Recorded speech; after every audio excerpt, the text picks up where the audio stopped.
Iya, dan kita akan melanjutkan pembacaan firman Tuhan. Saudara, kemarin kita sudah melihat bagaimana kejatuhan Salomo karena ketidaktaatannya kepada Tuhan. Tuhan sudah berjanji apabila engkau sungguh-sungguh ya taat dan setia melakukan firman Tuhan, mentaati perintah-perintahnya dan berjalan sesuai dengan ketetapannya, maka Tuhan akan mengokohkan kerajaannya. Tapi ternyata Salomo lebih mementingkan kedagingannya, dirinya, sehingga akhirnya dia jatuh dalam persinahan. Dia menikahi wanita-wanita yang ya tidak takut akan Tuhan, bahkan wanita-wanita yang kafir dan tidak percaya kepada Tuhan, sehingga akhirnya Salomo juga membangun bagi mereka kuil-kuil, bahkan ya tempat penyembahan bagi dewa-dewi mereka, sehingga Tuhan murka dan akhirnya Tuhan membangkitkan lawan-lawan Salomo, sehingga pada akhirnya saudara ketika Salomo mati ya akhirnya Rehabeam itu diangkat menjadi raja, dinobatkan ya, yaitu anak dari Salomo, Rehabeam. Tetapi Tuhan sudah bernubuat bagi Yerobeam bahwa Tuhan akan memberikan ya sebagian dari istana atau kerajaan ya Israel kepada Yerobeam.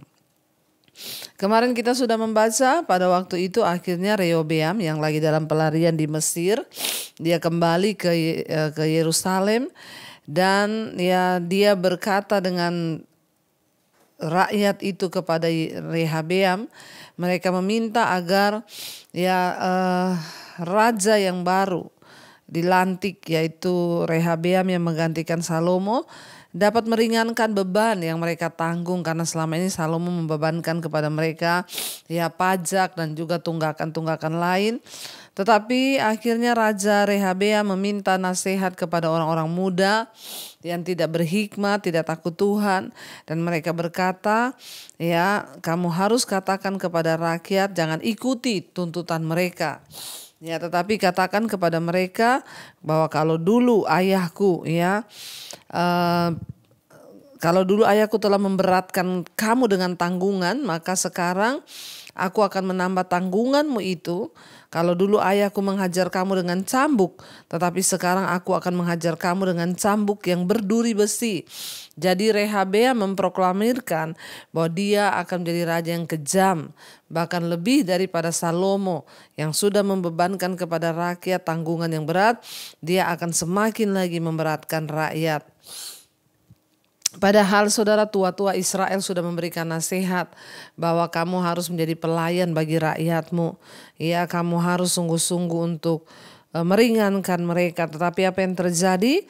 Karena Rehabeam meminta nasihat kepada orang-orang muda, dia tidak cermat untuk mengevaluasi ya nasihat yang diberikan kepadanya. Seandainya dia cermat dan punya roh kepekaan untuk mendengarkan nasihat yang benar, maka tidak akan terjadi seperti itu, saudara. Tapi ya semua itu sudah dinubuatkan Tuhan, ya. Tapi kita belajar dari sini bahwa janganlah kita ini mendengar nasihat-nasihat orang fasik yang hanya menambah ya persoalan dan kerumitan dalam hidup kita. Makanya ya marilah kita ini menjadi orang yang dengarkan nasihat yang benar, sekalipun itu tidak enak bagi daging kita, tapi itu yang dari Tuhan ya. Jadi kita lihat di sini saudara bahwa pada akhirnya ya Rehabeam tidak mengikuti apa yang rakyat mau. Kemarin kita sudah baca di ayat yang 15, 1 Raja-Raja pasal 12. Ayat yang ke-15, jadi raja tidak mendengarkan permintaan rakyat sebab hal itu merupakan perubahan yang disebabkan Tuhan. Ya, supaya Tuhan menepati janjinya yang diucapkannya dengan perantaran Ahia orang Silo kepada Yerobeam bin Nebat. Ayat 16, setelah seluruh Israel melihat ya bahwa mereka ya setelah seluruh Israel melihat bahwa raja tidak mendengarkan permintaan mereka, maka rakyat menjawab raja, bagian apakah kita dapat daripada Daud? Ya, jadi raja mulai protes nih rakyat. Kita tidak memperoleh warisan dari anak Isai itu. Ya, ke kemahmu hai orang Israel, uruslah sekarang di rumahmu sendiri hai Daud. Maka pergilah orang Israel ke kemahnya. Jadi mereka protes. bahwa yang mereka dapatkan hanya tekanan. Berbeda dengan Daud ketika menjadi raja, sangat mengasihi rakyatnya. Jadi mereka berkata, apa yang kita dapat dari Daud? Ya, warisan apa yang kita terima? Sesungguhnya kita ini tidak dapat apa-apa. Ya, justru sebaliknya. Ya, jadi untuk apa lagi kita ini ada di sini? Lalu mereka kembali ke kemahnya masing-masing. Ayat 17, sehingga Rehabeam menjadi raja hanya atas orang Israel yang diam di kota-kota Yehuda. Kemudian Raja Rehabeam mengutus Adoram yang menjadi kepala Rodi, tetapi seluruh Israel melontari dia dengan batu sehingga mati. Bahkan Raja Rehabeam hampir-hampir tidak dapat menaiki keretanya untuk melarikan diri ke Yerusalem. Demikianlah ya mulanya orang Israel memberontak terhadap keluarga Daud sampai hari ini. Saudara, ya kita melihat akibat nasihat yang salah. Ya, sedikit saja salah melangkah mengikuti nasihat orang fasik, maka hidup kita akan berujung kepada penderitaan. Jangan mendengarkan nasihat orang fasik, dengarkanlah firman Tuhan. Ya, apa yang terjadi? Yerobeam dan Rehabeam ini sebenarnya sama-sama melakukan apa yang baik untuk diri mereka sendiri, bukan apa yang baik bagi rakyat. Ya, Rehabeam kasar dan tidak mendengarkan permintaan-permintaan rakyatnya. Ya, lalu Yerobeam ya membangun tempat-tempat ibadah baru ya supaya rakyatnya tidak pergi ke Yerusalem, ibu kota Rehabeam. Dua tindakan ini menjadi bumerang ya, dan tindakan Rehabeam membuat bangsa Israel pecah, sementara ya Yerobeam ya menjauhkan bangsa itu dari Allah. Pemimpin-pemimpin yang baik lebih mengutamakan kepentingan-kepentingan terbaik para pengikutnya daripada kepentingan mereka sendiri. Membuat keputusan-keputusan hanya untuk diri sendiri akan menjadi bumerang dan membuat kita ini mengalami kerugian lebih besar daripada kalau kita memikirkan kesejahteraan pihak lain, saudara ya. Dan apa yang Tuhan ya katakan itu terjadi. Akhirnya ya dari situ ya rakyat memberontak. Itulah awal mula orang Israel memberontak terhadap keluarga Daud sampai dengan hari ini. Ayat 20 dikatakan di sana, segera sesudah seluruh Israel mendengar bahwa Yerobeam sudah pulang, maka mereka menyuruh memanggil dia ke pertemuan jemaah. Lalu mereka menobatkan dia menjadi raja atas seluruh Israel. Tidak ada lagi yang mengikuti keluarga Daud selain dari suku Yehuda saja. Ketika Rehabeam datang ke Yerusalem, ia mengumpulkan segenap kaum Yehuda dan suku Benyamin 180.000 teruna yang sanggup berperang untuk memerangi kaum Israel dengan maksud mengembalikan kerajaan itu kepada Rehabeam anak Salomo. Tetapi datanglah firman Allah kepada Semaya abdi Allah demikian, katakanlah kepada Rehabeam anak Salomo, ya Raja Yehuda, dan kepada segenap kaum Yehuda dan Benyamin dan kepada selebihnya dari bangsa itu, 24, beginilah firman Tuhan, janganlah kamu maju dan janganlah kamu berperang melawan saudara-saudaramu orang Israel. Pulanglah masing-masing ke rumahnya, sebab akulah yang menyebabkan hal ini terjadi. Maka mereka mendengarkan firman Tuhan dan pergilah mereka pulang sesuai dengan firman Tuhan itu. Saudara, kita lihat ya, apa yang terjadi. Tuhan itu sudah berjanji bahwa kalau kamu melakukan A, maka dia akan menepati janjinya. Tetapi pada akhirnya ketika manusia melakukan B, ya semua akan bertentangan dengan yang sudah Tuhan janjikan itu. Ya hidup ini itu sebab akibat, saudara. Ketika kita mengambil keputusan A, ya pasti ada akibatnya. Salomo sudah diingatkan Tuhan bahwa dia tidak boleh menyimpang. Ya maka akan terjadi itu. Kita melihat akhirnya terjadilah, saudara. Ya bahwa Tuhan bilang ketika Rehabeam ingin berperang melawan Yerobeam dan ingin kembali merebut ya kerajaannya dan orang-orang Israel yang sudah ikut dengan Yerobeam, maka ya dia mengumpulkan semua yang tersisa dari suku Yehuda dan Benyamin, karena 10 suku sudah ikut kepada Yerobeam, dan itu nubuatan yang Tuhan izinkan, Tuhan sudah katakan. Dan kita melihat ketika mereka hendak berperang, Tuhan bilang jangan engkau pergi berperang, karena akulah yang menyebabkan semua ini terjadi. Untuk menggenapi firman Tuhan, semua harus terjadi. Karena itu saudara, mari hari-hari ini kita ini semakin hari semakin banyak ya bergaul dengan Tuhan. Jangan melakukan apa yang tidak sesuai dengan yang Tuhan mau, supaya hidup kita ini juga boleh mengalami hal-hal yang ya sesuai dengan janji Tuhan, bukan yang berseberangan dengan janji Tuhan. Jadi kita melihat di sini saudara, ya dikatakan bahwa pada akhirnya seluruh rakyat itu memberontak ya terhadap keturunan Daud, Salomo dan juga Rehabeam. Hal ini menandai pecahnya kerajaan Israel yang berlangsung selama berabad-abad. Ya, 10 dari 12 suku Israel mengikuti Yerobeam dan menyebut bangsa mereka menjadi bangsa baru, yaitu Israel Kerajaan Utara. Akhirnya Israel terbagi atas 2, Kerajaan Utara dan suku lainnya yang tetap setia, ya 2 suku Yehuda dan Benyamin itu yang tetap setia kepada Rehabeam, menyebut bangsa mereka sebagai Yehuda, yaitu Kerajaan Selatan. Kerajaan Israel ya tidak pecah dalam satu malam, tapi kerajaan ini sudah terpecah sejak awal dari masa hakim-hakim, karena kecemburuan antar suku memang sudah terpecah belah saudara ya. Terutama antara Efraim, suku yang paling berpengaruh di utara, dan Yehuda, suku yang paling berpengaruh di selatan. Sebelum zaman Saul dan Daud, pusat agama Israel terletak sebagian besar di wilayah Efraim. Pada waktu Salomo membangun bait Allah, Yerusalem menjadi pusat agama dari Israel, yaitu bait suci ya, kita tahu bersama. Dan ya hal ini pada akhirnya membuat persaingan antara suku mencapai pada puncaknya, dan saudara akhirnya pecahlah ya, karena ya itulah raja-raja yang tidak takut akan Tuhan. Dan ya kita melihat saudara pada akhirnya ya mereka mulai bersaing satu dengan yang lain, tapi semua raja-raja ini tidak bertobat. Ayat yang ke-25 di sana judul perikopnya, Yerobeam memulai ibadah baru. Ya sama saja tidak membawa Israel kepada Tuhan, tetapi malah membawa Israel tersesat lebih jauh lagi. Semua raja-raja itu berkhianat kepada Tuhan. Jadi kita melihat saudara bahwa perpecahan demi perpecahan terjadi, ya semua akibat dari bangsa Israel yang tidak mau tunduk kepada firman Tuhan. Ya biarlah kita semua belajar saudara hari-hari ini untuk selalu ya hidup dalam takut Tuhan.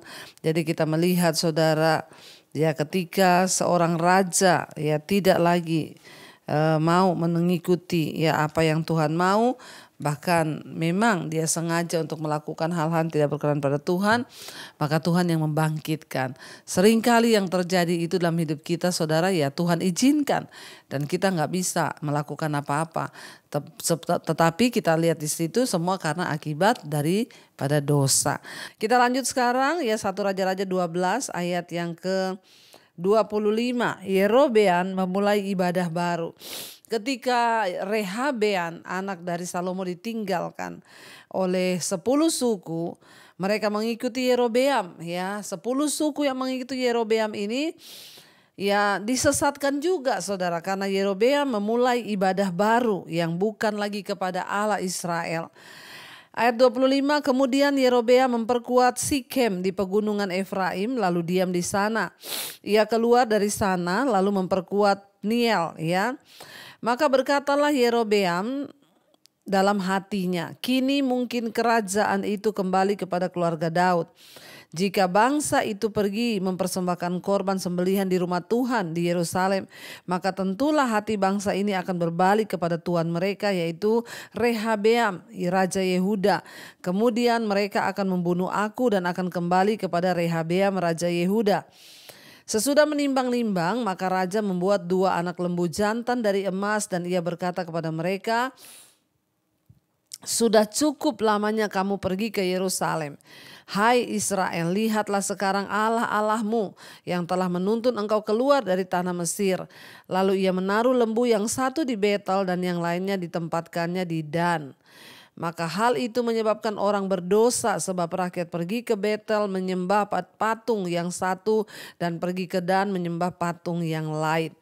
Saudara, pada zaman itu kita tahu bersama bangsa Israel mencari dan menyembah Allah di Yerusalem.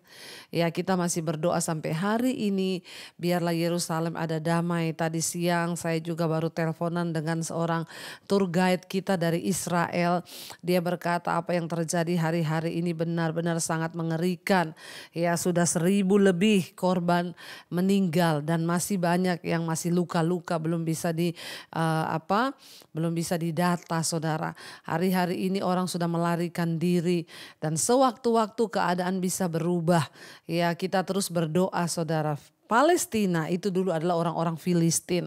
Ya, kita belajar dari sejarah bangsa Israel di dalam Alkitab, ya, dan Palestina yang sekarang itu adalah dulu orang Filistin, di mana Tuhan menyuruh bangsa Israel menaklukkan mereka, ya, dan karena bangsa Israel juga membiarkan sebagian hidup untuk menjadi budak, ya, akhirnya ya itulah, saudara, ya, sampai hari ini terjadi perang.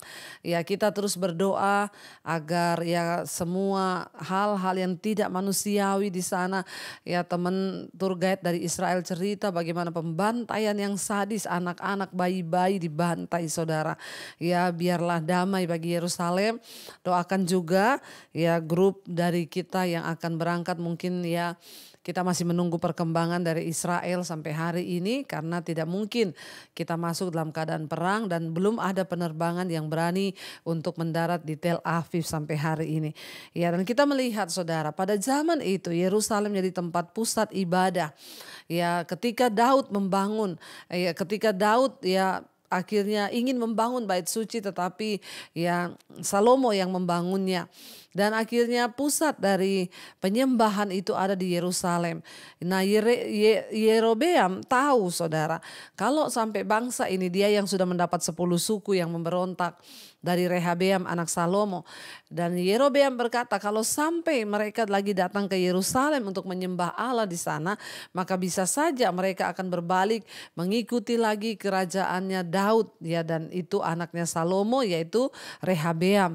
Lalu mereka akan membunuh aku, kata Yerobeam di dalam hati. Lalu dia berpikir untuk menghancurkan penyembahan yang benar kepada Allah demi mendapatkan kekuasaan. Akhirnya Rehabeam membuat patung tuangan dari emas, saudara. Dan dia meletakkannya, dikatakan yang satu di Betel, yang satu di Dan. Ya, dan dia membuat bangsa itu berdosa. Ya, dan semua orang laki-laki Yahudi, saudara, pada waktu itu ya mereka harus mengadakan perjalanan ke Bait Allah tiga kali setiap tahun ke Yerusalem untuk mempersembahkan korban. Ya, dan Yerobeam mendirikan pusat-pusat ibadahnya sendiri dan mengatakan kepada rakyatnya yang 10 suku itu bahwa terlalu merepotkan melakukan perjalanan ke Yerusalem. Orang-orang yang mentaati Yerobeam tidak mentaati Allah. Ya, beberapa ide walaupun ya memang kelihatannya masuk akal, praktis, ya, dan mungkin termasuk saran-saran yang membawa kita menjauh dari Allah. Hati-hati. Ya, jangan biarkan siapapun memujuk Anda untuk tidak lagi melakukan apa yang benar dengan memberitahu bahwa tindakan-tindakan ya yang moral tidak perlu diupayakan. Karena itu saudara, lakukanlah apa yang dikehendaki Tuhan. Ya, berapapun besarnya ya yang harus kita bayar, tetapi selama itu berkenan pada Tuhan, taat saja. Jangan ikuti nasihat-nasihat orang yang membuat saudara akhirnya tidak lagi melakukan apa yang berkenan kepada Tuhan. Yerobeam membujuk bangsa itu untuk melakukan apa yang tidak benar. Anak lembu dipakai sebagai berhala untuk melambangkan kesuburan dan kekuatan. Dan dewa-dewa kafir bangsa Kanaan itu sering ya digambarkan berdiri di atas anak lembu atau sapi-sapi jantan. Yerobeam secara licik menempatkan patung-patung anak lembu emas di Betel dan di Dan. Lokasi-lokasi yang strategis. Betel terletak hanya 10 mil dari Yerusalem pada jalan utama, sehingga itu akan menggoda penduduk supaya nggak usah jauh-jauh ke Yerusalem untuk menyembah Tuhan. Ya, tetapi datang saja di Betel. Dan juga itu adalah kota yang paling utara di Israel. Karena itu orang-orang yang tinggal di utara yang jauh dari Yerusalem tertarik pada lokasinya yang tidak jauh. Sebagai pemimpin kerajaan utara, Yerobeam ingin mendirikan pusat-pusat ibadahnya sendiri. Kalau tidak, rakyatnya akan secara teratur melakukan perjalanan ke Yerusalem dan otoritasnya akan dirongrong. Dengan segera agama pengganti ini pun hampir tidak ada persamaannya dengan iman yang benar kepada Allah. Ya, menggantikan penyembahan yang kelihatannya hampir serupa, tapi ternyata membawa bangsa itu dalam penyembahan berhala dan jauh dari Tuhan. Jangan gantikan saudara ibadah kita, penyembahan kita dengan apapun, sebab itu tidak berkenan di mata Tuhan. Ya, lalu kita lanjutkan, saudara, dikatakan di sana, ya, ketika dia sudah memujuk bangsa itu, lalu ia menaruh lembu satu di Betel, satu di Dan. Maka hal itu menyebabkan orang berdosa. Sebab rakyat pergi ke Betel menyembah patung yang satu dan ke Dan yang menyembah patung yang lain. Ayat 31, ia membuat juga kuil-kuil di atas bukit-bukit pengorbanan dan mengangkat imam-imam dari kalangan rakyat yang bukan dari Bani Lewi. Aturannya yang menjadi imam itu adalah dari suku Lewi. Tapi Yerobeam membuat aturan sendiri, dia mengangkat imam-imam dari rakyat yang bukan dari suku Lewi. Kemudian Yerobeam menentukan suatu hari raya pada hari yang ke-15 bulan ke-8, sama seperti hari raya di Yehuda. Dan ia sendiri naik tangga mezbah itu, ya begitulah dibuatnya, dibuatnya di Betel, yakni ia mempersembahkan korban kepada anak-anak lembu yang dibuatnya itu, dan ia menugaskan di Betel imam-imam bukit pengorbanan yang telah diangkatnya. Ia naik tangga mezbah yang dibuatnya di Betel itu pada hari yang ke-15, dalam bulan yang dikatakan di sana dalam bulan yang ke-8. Dalam bulan yang telah direncanakannya dalam hatinya sendiri, ia menentukan suatu hari raya bagi orang Israel dan ia naik tangga mezbah itu untuk membakar korban. Ya, kita lihat saudara, Yerobeam dan para penasehatnya tidak lagi belajar dari malapetaka sebelumnya yang menimpa bangsa Israel karena ketidaktaatan mereka kepada Tuhan. Ya, mereka pernah mengalami sebelumnya bagaimana Israel dengan anak lembu emas, itu dulu kita sudah belajar di Keluaran 22. Ya, mungkin mereka tidak mengetahui tentang kitab suci, atau mungkin mereka mengetahui mengenai peristiwa tersebut namun memutuskan untuk tidak menghiraukannya. Saudara, karena itu perlu kita ini mempelajari Alkitab untuk mengetahui tentang tindakan-tindakan Tuhan di dalam sejarah bangsa Israel. Dan kemudian kita harus menerapkan pelajaran penting di kehidupan kita, atau kita harus belajar dari masa lalu agar kita tidak menghadapi bencana atau akibat dan mengulangi kesalahan-kesalahan oleh bangsa Israel. Jangan berkata, itu kan hukum Taurat perjanjian lama sudah tidak perlu lagi kita baca. Saudara, ini semua mengandung nilai. Ya, jangan bilang Tuhan itu sekarang sudah tidak menghukum kita. Kenapa kita perlu belajar perjanjian lama? Karena di sini banyak nilai-nilai penting agar kita tidak menjadi sama seperti bangsa Israel yang tidak pernah belajar tentang dosa bangsa itu sehingga hidup mereka terus dalam malapetaka. Dalam permulaan sejarah Israel, kota Betel itu adalah lambang komitmen Allah, karena di sana ingat Yakub pernah mendedikasikan ulang dirinya kepada Allah di Betel, saudara ya. Saudara yang pernah pergi ke Betel, kita dari grup beberapa kali pernah pergi ke sana. Tetapi Yerobeam mengubah kota itu menjadi pusat agama utama Israel dengan maksud untuk menyaingi Yerusalem. Akan tetapi agama di Betel berpusat pada suatu berhala, dan ini pada akhirnya membawa kejatuhan Israel. Betel dikenal sebagai kota yang jahat dan penyembah berhala. Ingat, Nabi Hosea dan Nabi Amos mengakui dosa-dosa Betel, dan akhirnya mereka mengutuk kota itu dengan cara-cara yang tidak mengenal Tuhan. Mereka itu akhirnya menyembah berhala di sana. Saudara, kita belajar ini banyak hal.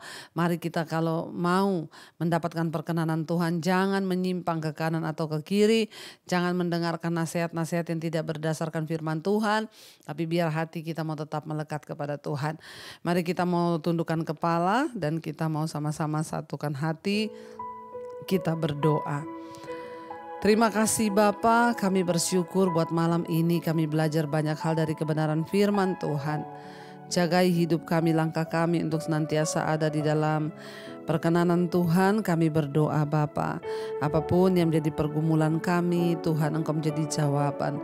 Ketika kami hidup sungguh-sungguh takut akan Tuhan, melakukan firman Tuhan, dijauhkan dari segala hal-hal yang tidak berkenan. Kami berdoa Bapa, lepaskan yang terikat dari segala belenggu-belenggu kenajisan, percabulan, homoseksual, lesbian, rokok, minuman keras, obat-obatan terlarang, judi, ya bahkan apapun Tuhan yang mengikat hidup kami hari-hari ini, bawa kami keluar dan bebaskan setiap kami. Berkati juga setiap mereka yang sedang terbaring sakit. Saudara, mari letakkan tanganmu di bagian yang sakit, perkatakan dalam nama Yesus, aku percaya ada kesembuhan. Hamba berdoa bagi setiap mereka yang terbaring sakit Tuhan hari-hari ini, jamah Tuhan, biar kesembuhan terjadi dan pertobatan juga terjadi. Setiap hal yang Tuhan izinkan di hidup kami itu pasti membawa pertobatan. Kami patahkan, hancurkan segala kuasa, serangan-serangan kuasa jahat atas hidup kami dengan bilur-bilur Yesus, mendatangkan kesembuhan dan pertobatan.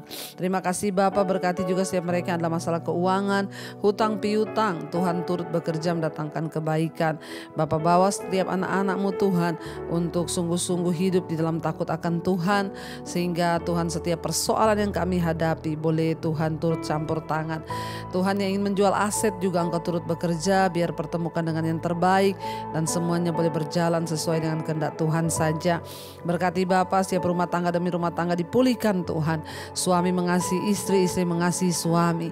Kami berdoa anak-anak hidup takut akan Tuhan di dalam nama Yesus. Bawa kami dan keluarga kami untuk menyembah Tuhan yang benar, hidup dalam kekudusan-Mu Bapa menjelang di hari-hari terakhir ini. Karena itu kami membuka hati dan tangan kami untuk menerima berkat Tuhan. Diberkatilah Engkau dalam hidupmu, diberkati rumah tanggamu, diberkati pekerjaanmu, diberkati keluar masukmu, dan apapun yang Engkau lakukan dibuat Tuhan berhasil. Mulai hari ini bahkan sampai kali yang kedua Tuhan Yesus datang kembali, nama kita tercatat dalam kitab kehidupan. Dalam nama Tuhan Yesus yang percaya diberkati Tuhan, katakan bersama amin, amin, amin. Tuhan Yesus memberkati. Shalom dan Immanuel saudara.